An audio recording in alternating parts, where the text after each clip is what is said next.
What's up, guys? Today we're going to be going into my second competition, so let's go. Hey guys, today we'll be talking about the competition. So we'll talk about what it's like to be at a competition, what I felt like at the competition, and we'll also tell you about some of the solves. So let's get to it. So GDT, you didn't get any chance to warm up when we got there. What was your first take? Like as soon as we were outside, we recorded the beginning of this, and then we walk in. What's your first thoughts as soon as we walk in? I was wondering why were there name tags on the table. They reorganized it, and I feel like they made it a little worse. A little worse. Yeah, last time the name tags were outside, right? Or just when you walked in, outside the room. But next time, when you finally get in, there isn't as much room as there actually was. And it's kind where you could compete basically anywhere. They made you go into two groups. If you were like one, if you were an odd number group, you were going on the left, and if you were even, you were going on the right, I think. Yeah, and I believe the reason why they did that was to keep up with, so they could launch things on time, so they could do more people. But by doing it that way, they did seclude us, because last time we had a long table with a whole bunch of people at it, and this time we were at smaller tables.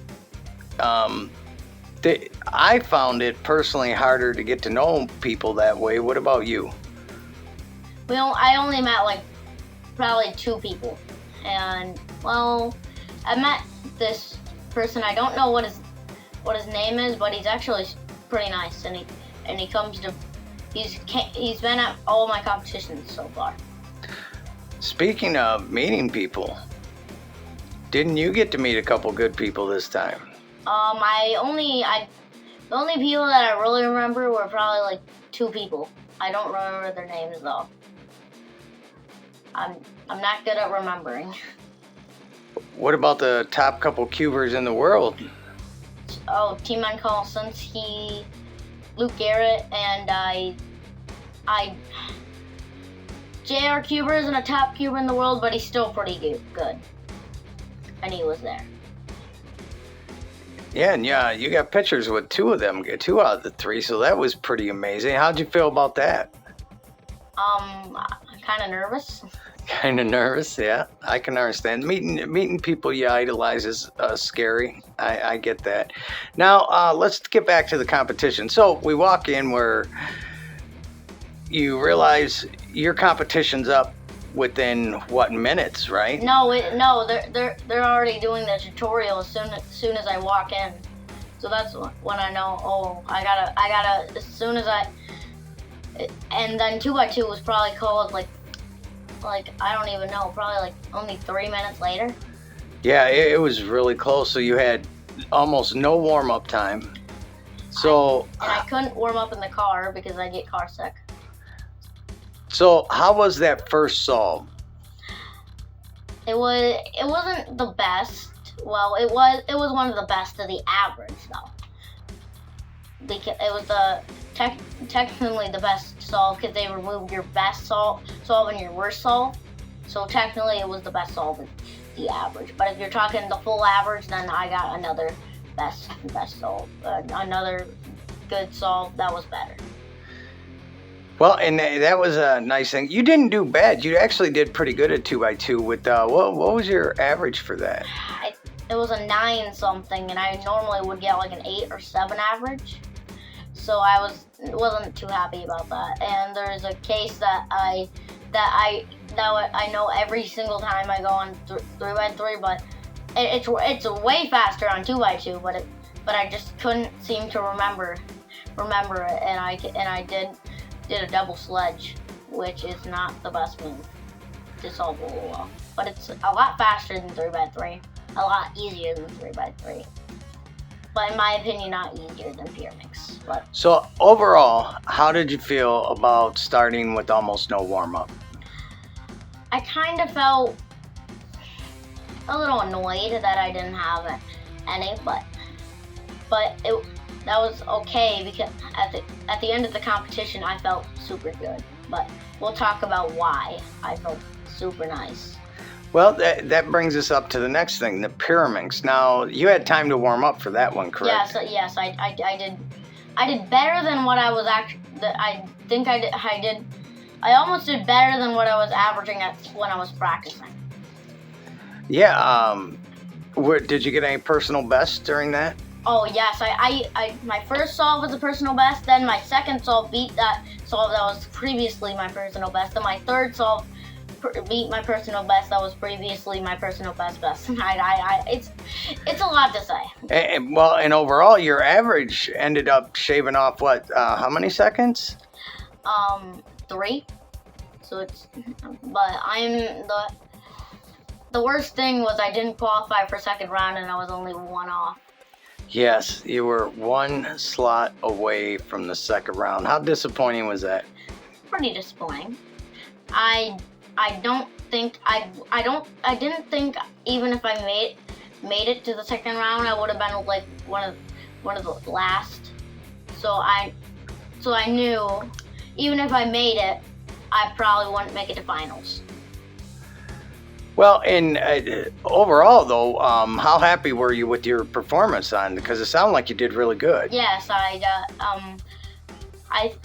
think we should roll some of the clips of of my solve. So let's roll the clips. So the first one was really nice because it broke my PB. But as I was saying, now let's roll the next one. So it broke my PB again. So that was amazing. Now, finally, this solve broke my PB once again. It was honestly amazing. 11.30. And then this last one, I got a DNF on it. So I think all because of that DNF, that might have just put me behind. I don't know, but possibly, but I don't really think so. But still, I broke my average, but that's my first DNF ever. Well, and hopefully the last, but even Timon Kolozinski got a DNF in that. Yeah, I think not that event, I don't believe. But, no, I believe it was 2x2. And I know he had one throughout that. Now, so that brings us up to the 3x3. Now that was a pretty stressful time for us. We had. You were really close. So by this time of the day, how were you feeling? Like you've done your 2x2, you got your pyraminx out of the way, you just missed the second round, and here comes 3x3. How were you feeling going into it? I felt like I wasn't gonna make it to second round, but the people that we met, he said that what I averaged. I said I averaged like 24, and he said as long as you stay with getting solves like 24s and less, then you'll make it to second round. And I actually did, believe it or not. And I broke my PB average and my PB. I knew that was going to happen. And I believe that was Rents Leon. He was really helpful to us all day, actually. Yeah, he was. Along with Tyler Rose. Tyler Rose, again, was helpful. Wasn't he a delegate? This time he was. Yeah, the first competition he actually helped us warm up, and he ran us through a dry run of what the competition would be like, so you had an idea. And this time he was a delegate, so that was really neat to see him in a different role. Now, without because the 3x3 clips are a little bit longer, so let's just talk about how you felt and what you were experiencing through that. I really didn't think I was gonna. I got through that zone, and then one of my judges, I didn't ask him his name or anything, honestly, because he judged me probably twice through the 3x3 average, and I said with these 4 solves, and then I told him my average, and I said, hey, would this break my PB average? And I told him my average, and then he said, yeah, but it all comes down to your last solve. If your last solve is is your worst solve, then you probably won't get it. But if it's not your worst solve, then you'll probably get it. And I remember that solve. Your last solve on that was the best solve. It was a 19. Wow. Yeah, that was a personal best right there on the 3x3 for the WCA. Not for you at home, obviously, but for the WCA, that was a personal best, right? Yeah. And okay, so now what happened after that? I actually realized I made it in the second round. Honestly, I would have thought I would have made it in the second round, like in 2x2 or pyraminx. Never 3x3. Never 3x3 in a million years. Yeah, and that was quite a nail biter, right?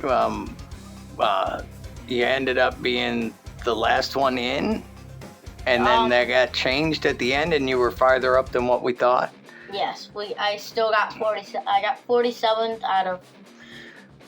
Technically, there was only 47 qualifying, but it said I was 47th, but there was someone in 48th. Someone left, which gave the guy behind me a spot in second round. And I bet he was happy, because I remember how happy we were with you making it into the second round.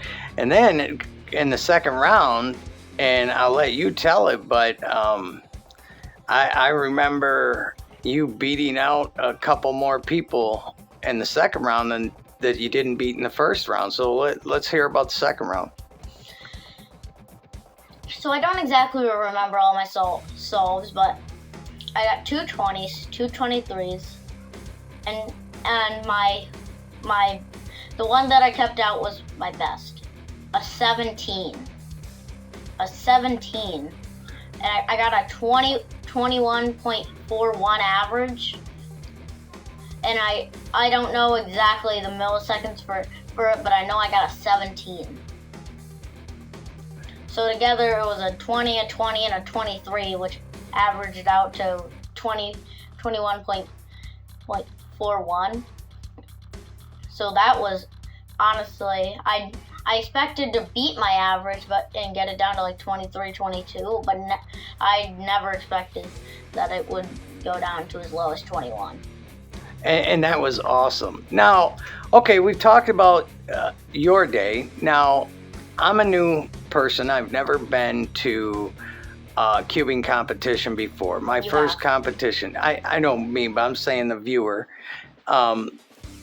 What could they expect? What would they like? What advice would you have for them about going to a competition? Like, I know you having autism and stuff gives you a few little bit of anxiety sometimes and stuff like that. And we all have anxiety to a point, but not like when you have autism. And so, I mean, what can you advise people that have never gone, or maybe they're scared to go? It's weird, but if you're going to a competition, imagine a white screen when you're solving. Imagine a white screen throughout your inspection and everything, but you can stop as soon as you start your time, because imagining a white screen will kind of mess up your 2x2 solve. So stop imagining a white screen as soon as you go, and a white screen just clears your mind from everything, and then once you start, your mind's fully cleared, and you can just focus on what you're doing right then. Now, how do you block out the crowd, or don't you? It's weird, but I don't need headphones, but mainly because the competitions that I went to were in the same place, and they were surprisingly quiet. But a lot of competitions are in places that can get super loud, so I'll probably be wearing headphones to my next competition because it's in a different place. Now, you said towards the end of the day you had some more exciting things. So tell us about that. What was it that made the end of the day a little bit better? That I broke my PB average twice, and then I also beat my pyraminx average. Fun fact, my average for pyraminx was actually better than was better than my best solve in my first pyraminx solve. My best pyraminx solve in my first competition. That was how good my average was. Yeah, you did really well in all the competitions. I know 2x2 you were a little bit disappointed, but I kind of chalked that up to warm up, because even your second round of the 3x3 was better than the first round, because you had more time to warm up, and you also had more chance to I think I had talk to people and a little more experience. Now, if someone was like scared to go, would you recommend that they go anyway, or would you say, hey, don't bother, it's not worth it? It really depends. If you're scared to go and you average like 2 minutes and you're like, I want to go but I don't want to go, I would advise you to kind of practice a little bit more and get your times a little more down before you consider a competition. But if you want to go to a competition, that's fine. Going to a competition is okay. You'll meet a bunch of people there, and you'll also get your solves into there. But honestly, if you want to go to a competition, just go. There's really nothing there's nothing against going to a competition. There's no bad things about it. That's absolutely true. Like both the ones we've been to have been absolutely great people. Like, everybody's super nice. I didn't like the table setup this time because I'm not a social person, but I know cubers are pretty social.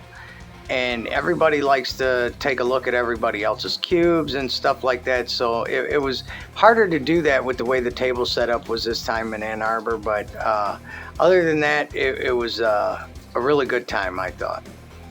Yeah, it was a really good time, because I got to take a picture with Timon Kolsinski and Luke Garrett. I think I might actually be pronouncing the name wrong. I hope I'm not, though. Okay, so what are your final thoughts?